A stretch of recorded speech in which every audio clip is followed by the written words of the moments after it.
अस्सलाम वालेकुम। Welcome back to base study channel. आज हम डिस्कस करेंगे नेशनल इनकम। मैक्रो इकोनॉमिक्स में नेशनल इनकम क्या होती है। तो सबसे पहले हम इसकी डेफिनेशन देखते हैं।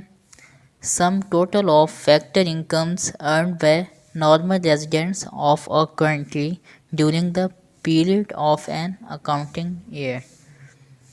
कि एक अकाउंटिंग ईयर में नॉर्मल रेजिडेंट्स ने जो भी फैक्टर इनकम कमाई है उसको आप टोटल कर दें तो वो हमारे पास आ जाएगी नेशनल इनकम।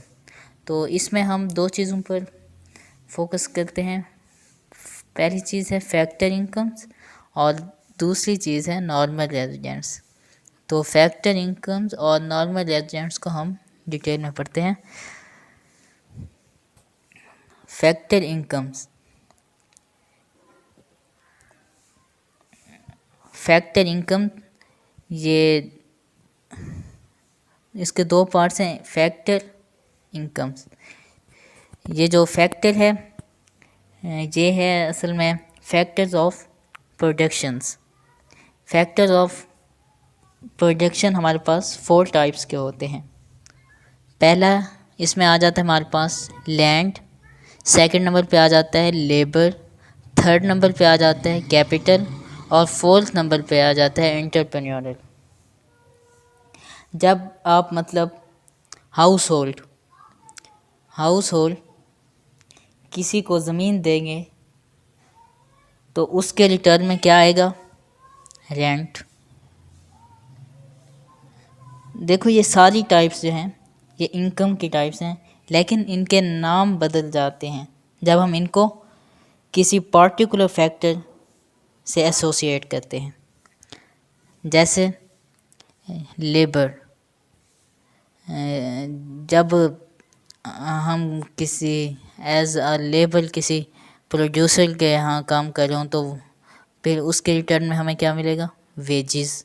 फिर थर्ड पे है कैपिटल, उसके रिटर्न में हमें इन्वेस्ट। फिर फोर्थ पे है एंटरप्रेन्योर, उसके रिटर्न में हमें प्रॉफिट मिलेगा। क्योंकि एंटरप्रेन्योर में क्योंकि उसमें हमारी अपनी स्किल्स वगैरह होती हैं। ठीक है, तो आगे आ जाते हैं ट्रांसफ़र इनकम्स। हाँ, तो इसमें यह भी बताता चलूँ कि फैक्टर इनकम को अगर हम प्रोड्यूसर के पॉइंट ऑफ व्यू से देखें तो वो उसके लिए फैक्टर्स पेमेंट्स हो जाती है। ठीक है, जब आप फैक्टर इनकम्स को देखोगे तो कई बार एक और लफ्ज़ आ जाता है जो है ट्रांसफ़र इनकम्स। फैक्टर इनकम्स के साथ अक्सर औकात हमें ये लफ्ज़ भी देखने को मिलता है ट्रांसफ़र इनकम्स। ट्रांसफ़र इनकम्स क्या होती है अब हम देखें। एक बिज़नेस है या एक नॉर्मल इकोनॉमी में कुछ इस तरीके की भी एक्टिविटीज़ होती हैं कि उसमें चैरिटी से भी कुछ हिस्सा आ जाता है और डोनेशन से उसमें कुछ पैसे वगैरह आ जाते हैं।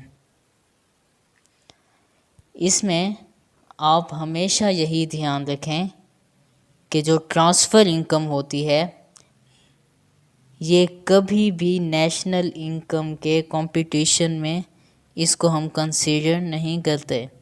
ट्रांसफ़र इनकम को नेशनल इनकम के कंपटीशन में हम कंसीडर नहीं करते। देखो इधर मैंने लिखा भी हुआ है कि transfer incomes are not included in the calculation of national income.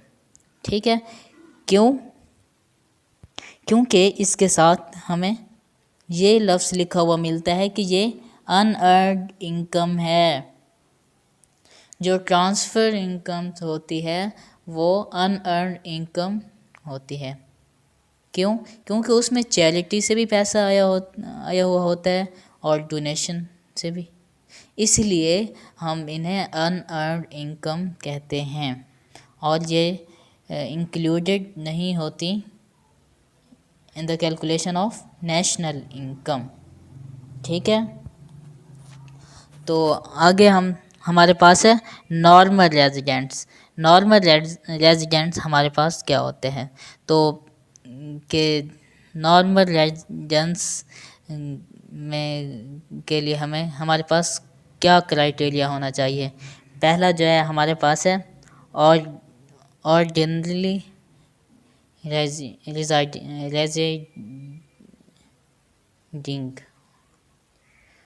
Ordinary रेजिडिंग्स, ठीक है, इन अ कंट्री। और दूसरा है having economy interest in a country.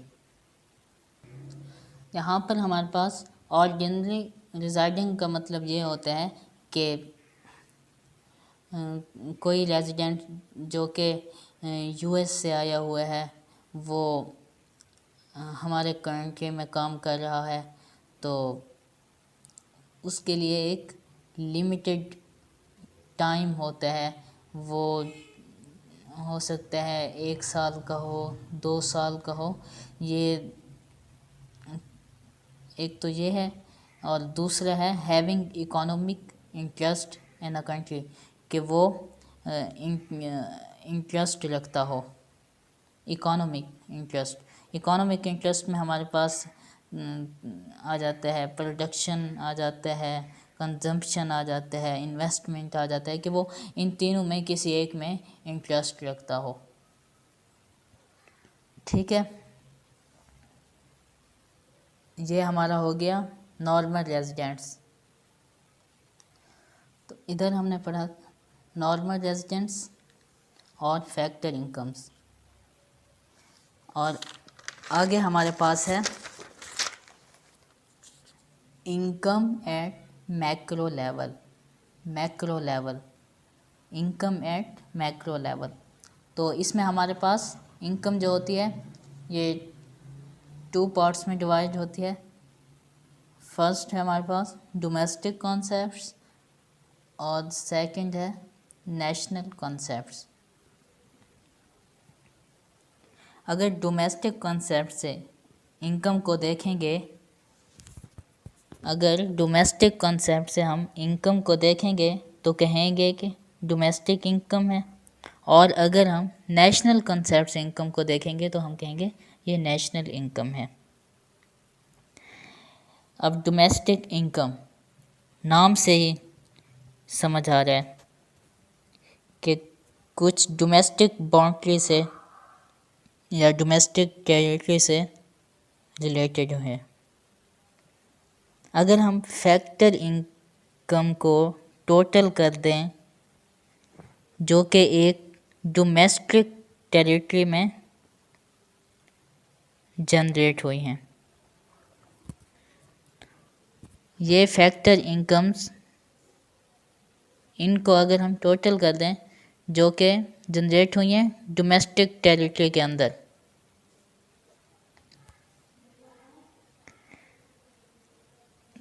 तो ये हमारे पास आएगा डोमेस्टिक इनकम। और अब हमारे पास ये भी सवाल आएगा कि इनको जनरेट किसने किया है, तो एदर बाय रेजिडेंट्स और नॉन रेजिडेंट्स, के इन्हें रेजिडेंट्स और नॉन रेजिडेंट्स ने जनरेट किया है। और जब हम नेक्स्ट है हमारे पास नेशनल कॉन्सेप्ट्स। तो नेशनल कॉन्सेप्ट से हमारे पास जो इनकम अर्न होती है उसे हम कहते हैं नेशनल इनकम। तो इसमें भी फिर वही बात कि अगर हम फैक्टर इनकम्स को टोटल कर दें जो कि एक नॉर्मल रेजिडेंट ने जनरेट किया है एक कंट्री में रहते हुए, ठीक है, और इधर हमारे पास ये सवाल आएगा कि ये डोमेस्टिक टेरिटरी में जनरेट हुई है या आउटसाइड में जनरेट हुई हैं, तो ये हमारे पास दोनों साइड पर जनरेट हो सकती हैं। या डोमेस्टिक टेरिटरी में भी हो सकती हैं और आउटसाइड पर भी हो सकती हैं। ठीक है, अब हम आगे देखते हैं डोमेस्टिक टेरिटरी। कि डोमेस्टिक टेरिटरी ये हमारे पास पॉलिटिकल जो बाउंड्री होती है वो बिल्कुल डोमेस्टिक टेरिटरी नहीं होती। डोमेस्टिक टेरिटरी हमारे पास पॉलिटिकल बाउंड्री नहीं होती, तो फिर क्या होता है, डोमेस्टिक टेरिटरी होता है freedom of circulation of people and goods, के वो बाउंड्री जिसमें लोग आज़ादी के साथ सर्कुलेट कर सकें, ये होता है हमारे पास डोमेस्टिक टेरिटरी। सो गाइस, ये था आज का हमारा लेक्चर। तो अगर आपको ये वीडियो अच्छी लगी तो लाइक करें, चैनल को सब्सक्राइब करें और शेयर करें। अल्लाह हाफिज़।